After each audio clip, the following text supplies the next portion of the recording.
So currently, the arena that is up is called draft. In this method of arenas, you end up drafting your team, which means from a pool of different characters, you get to decide what toons you use in battle. The leadership skill and all mods are not counted in this type of match. So what I'm doing right now is identifying what 4 players will give me the most amount of points. Once I've identified what 4 players gives me the most amount of points, I group them. The player who gives me the least amount of points of the top 4, I will hit first. Then, the one who gives me the second least amount of points, followed by the person who gives me the second most points, and finally by the person who gives me the most amount of points. This is because of a points multiplier by consecutive wins. So the first toon I chose was Lily, because I want to have a disarm toon on my team. She's green, so I could give her a stun weapon if I want, or just a crit weapon because she has an active stun and 100% heal reduction. Her rush can also eliminate defense buffs.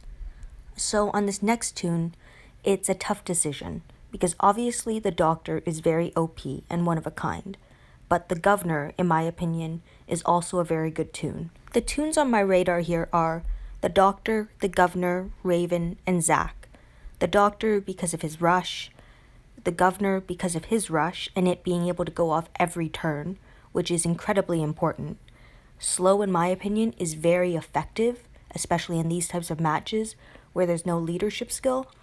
Zachary is a great toon. That hemorrhage bleed is great for bleeding out characters, especially when you don't have a leader toon that can buff your toons and you don't know if you're going to get a toon that will defense down the other team or attack up your team. Zachary also is a great support toon by being able to recover all penalties, AP down everyone, and 1,000 maim damage. But I go with the governor overall because I feel like I can utilize him on my team more.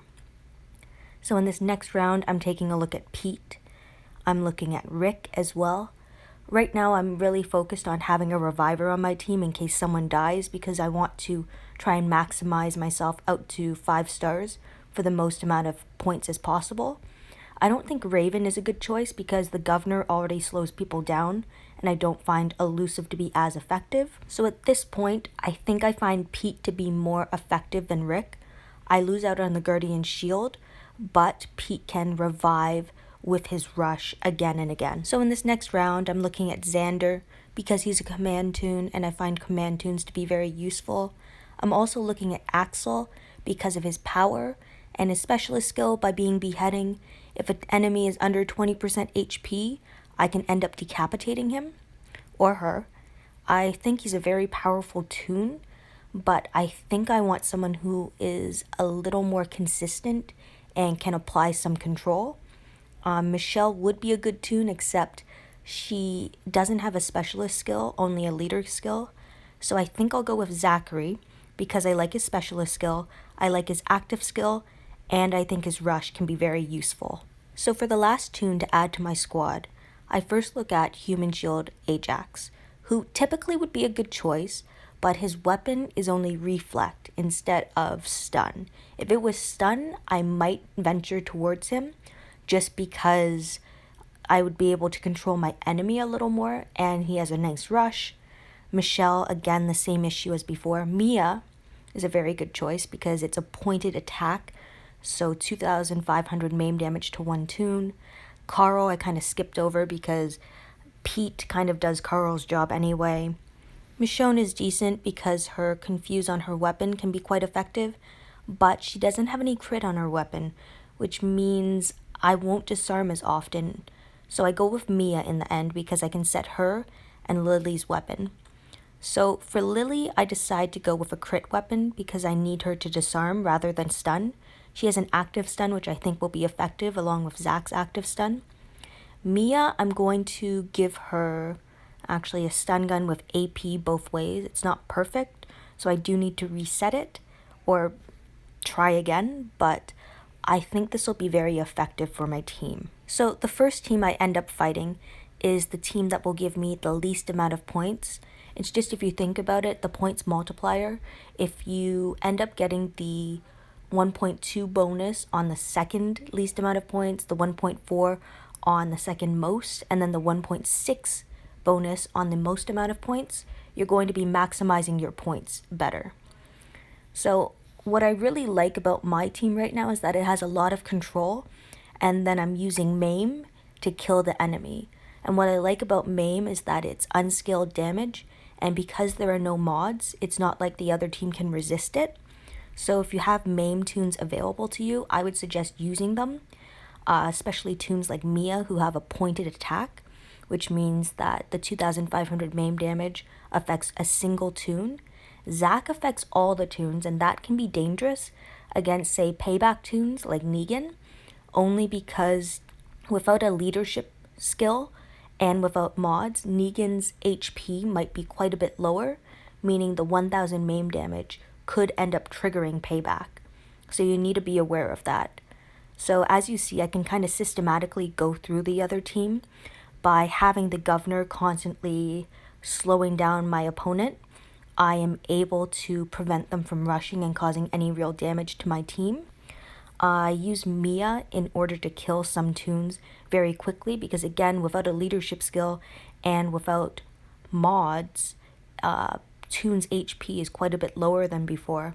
I really enjoy using Zachary as well because as you've seen, his hemorrhages come into play a lot, actually, and not a lot of toons are able to recover from that bleed damage or from all penalties, so he becomes quite effective against almost any team, in my opinion. So against toons like Negan, you have to be very careful, but by having a toon like the governor who can slow down my opponent, I don't have to worry about Negan rushing and giving that defensive bonus to Donnie in this case, or if anyone else was alive, any of them as well.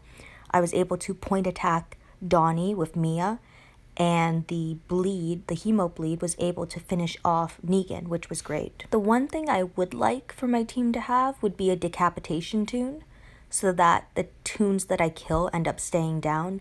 I'm pretty sure in this match, I think Ajax gets revived actually, which is a little annoying. But as you see, I'm able to use a lot of my active skills in order to control the enemy. And by stunning Mia, because there's no way she can resist it anymore, I was able to maim her with my Mia.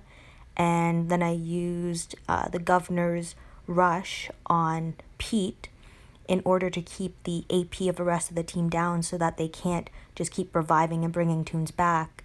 So right here, actually, I think this is where I'm unable to stop Erica from, I think, bringing Ajax back, because right here I kill him, and I'm pretty lucky.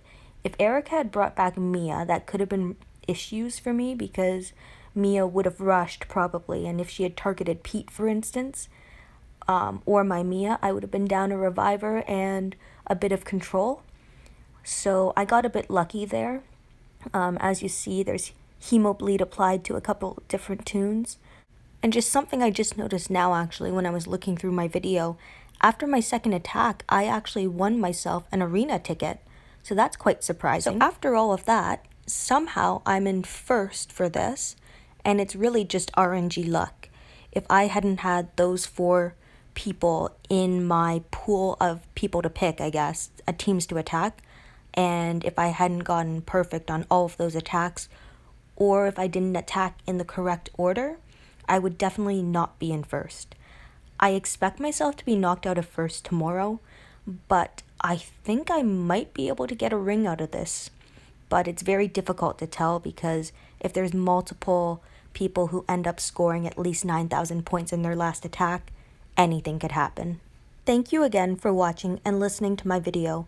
I hope these provided a couple helpful tips on how to approach this area of arenas.